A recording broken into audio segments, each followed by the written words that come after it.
And these are positive changes, guys. So, pagkatapos nitong mga problema kasi 'di ba sabi ko sa inyo for some of you maaaring may mga problema, pagsubok, pero pagkatapos niyan malampasan niyo 'yan, guys, magkakaroon din ng, pagbabago sa buhay niyo. So, again, huwag kayong susuko mga kapiksi sa mga kapiksi natin na nagdadanas ng problema. Hindi naman permanente yung mga problema, guys, dumadaan lang talaga 'yan sa buhay natin. And, yeah, you just have to, focus on, pagbangon, 'di ba? Pagbangon, pagbawi, sa buhay niyong, Scorpio.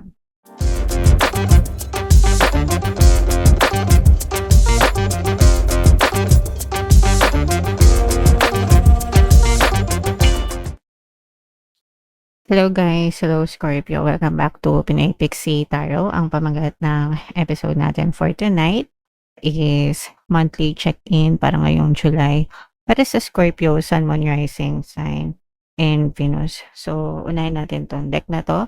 If in case hindi kayo naka-resonate guys dun sa monthly taroscope nyo, pwede nyo panoorin tong video na to. Baka nandito yung energy nyo. So, ayusin lang. Wait lang guys. Ayan. So, unahin natin tong deck na to. Ito yung ating angel message para sa inyo. So, meron tayong trauma, mga kapigsi, no? For some of you, this is a reminder na, well, as much as we can, guys, no? Kailangan natin mag-move on sa ating mga traumatic past, sa mga nakaraan natin, para hindi na tayo masyadong mahirapan sa pagdadala ng buhay natin. Kasi kapag masyado tayong nag-focus, hindi naman na natin mababago yung nakaraan, guys, kasi tapos na yon. Although, syempre hindi natin maiwasan na meron pa rin tayong mga emotional pains and wounds na dala-dala sa puso natin. But we should make peace with our past, mga kapiksi, para maging mapayapa tayo, maging panatag tayo, and maging magaan din yung daloy ng ating pamumuhay, guys. No? So, ikaw din naman yung makikinabang if you make peace with your past, guys. Okay? So, as much as you can, move on na, patawarin na yung mga dapat patawarin, and mag-focus na lang kayo sa inyong present and sa inyong future, Scorpio. Alright? And eto naman guys, desire, no? Mag-focus kayo sa inyong mga desire, mga personal dreams, mga kapiksi, as long as naka-focus kayo, no? Talagang mamamanifest nyo yung mga desires nyo. Everything that is happening in your life, guys, unwanted man yan or wanted, it's all because of you. Ikaw yung may kakayahan na mag-manifest yan sa buhay nyo. And if hindi magaganda yung nangyayari sa buhay nyo, ikaw din yung nag-manifest niyan because yung attention mo is naka-focus dyan sa mga hindi magagandang bagay. Ibig sabihin, paulit-ulit mong iniisip yung mga problema, yung mga pagsubok, mga hanash mo. So, imbis na dun ka mag-focus ka sa mga desires mo, mag-focus ka sa mga goals mo, hanggang sa ma-experience mo yun sa iyong physical reality, guys. Okay? And another message para sa inyo, Scorpio. Ito naman, guys, is walang taong perfect, mga kapiksi, no? So, we have to embrace our flaws and our imperfections kasi bahagi natin yan. Bahagi natin yung mga imperfections na yan. And you can also change it to become a better version of yourself para sa sarili mo, hindi para sa ibang tao. No, kumbaga hindi mo aayusin yung sarili mo para lang magustuhan ka nila or what. Aayusin mo yung sarili mo because sa tingin mo yun yung tama, sa tingin mo yun yung mas makakabuti para sa'yo. But if you have flaws, mga kapiksi, that's okay, that's fine. You're still perfect the way you are kasi tao lang tayo and wala namang perpektong tao sa mundo, Scorpio. As long as wala kayong ginagawang masama, hindi kayo nang aapak or nang hahamak ng ibang tao, mga kapiksi. Okay? Alright. So, yeah. Comment down below, guys, if feeling nyo naka-resonate kayo dyan, Scorpio. So, shuffle natin to, guys. Hanapin natin yung ito naman ay mga mensahe, love message sa'yo ng person mo, Scorpio. Kung ano lang yung maka-resonate sa inyo, guys. So, I look for you everywhere. Ibig sabihin, hinahanap-hanap ka ng person mo. Palagi kanyang hinahanap. Puwedeng hiwalay na kayo, puwedeng ghosted, puwedeng LDR mga ka-pixie, or puwede naman na in a relationship pa kayo pero puwedeng may mga emotional gap kayo guys. Pero hinahanap ka niya, palagi ka niyang hinahanap, mga ka-pixie. Parang ibig sabihin nami-miss ka niya, okey? Nami-miss ka niya, guys. You were the best thing in my life. Ikaw yung pinaka-the best na nangyari, para sa kanya, sa buhay niya. And I'm so attracted to you. So, super attracted yung person mo.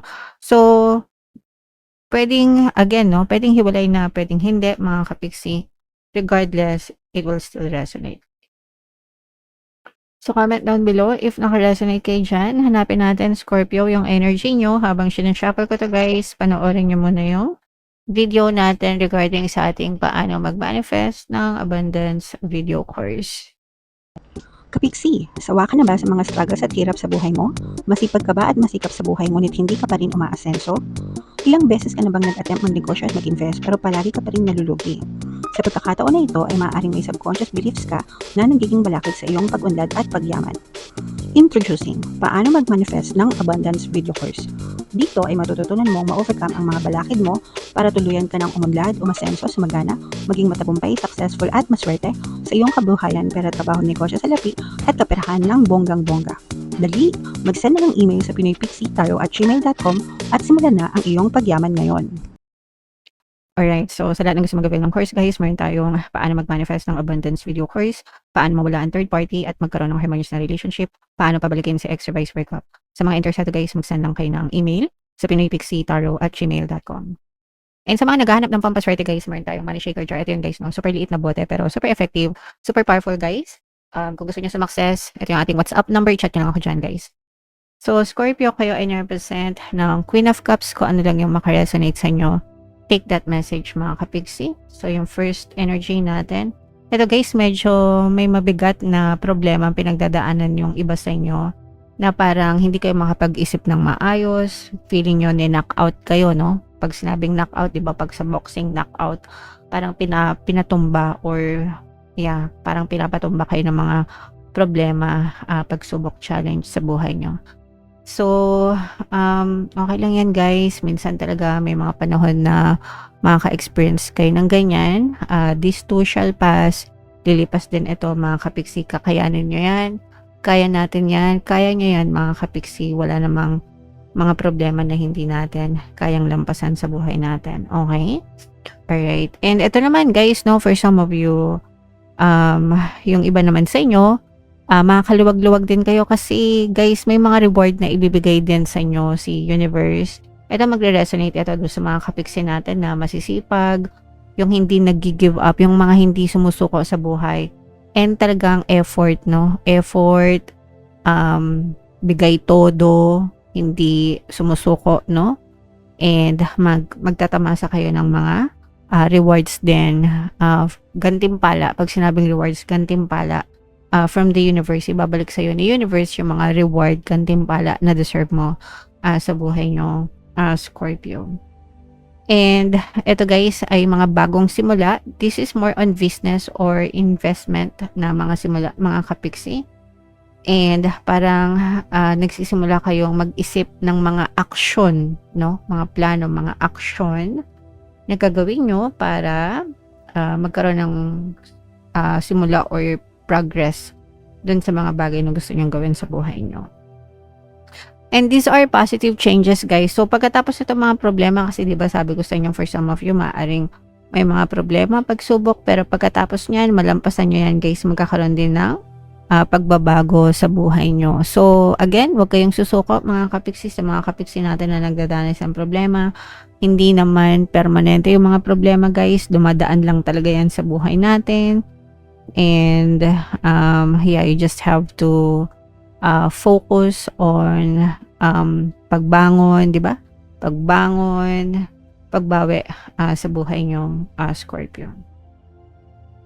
And ito naman guys, for some of you, maaari kayo magkaroon ng conflict sa ibang tao, mga kapiksi. Paminsan-minsan ganun talaga.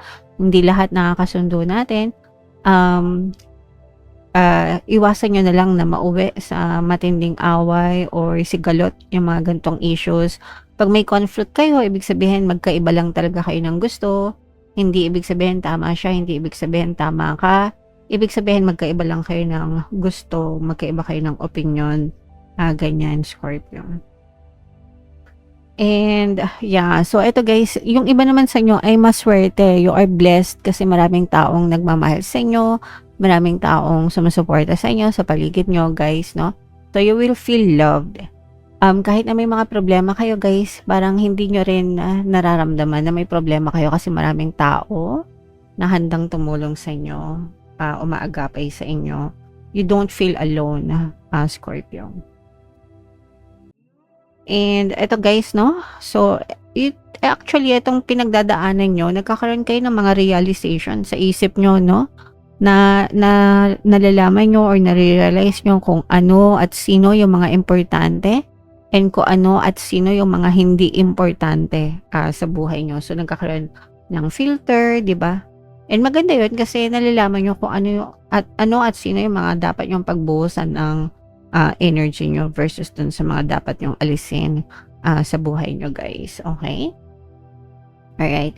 And this is your energy, mga kapiksi, no? So, mga kabawi din kayo. Basta mag-focus kayo sa sarili nyo, guys. Sa buhay mo, ikaw yung pinaka-importante sa buhay mo. So, what you feels matter, what you think matters, mga kapiksi. Kaya dapat palagi kayo nakafocus sa kung saan yung mga kabuti para sa inyo, Scorpio.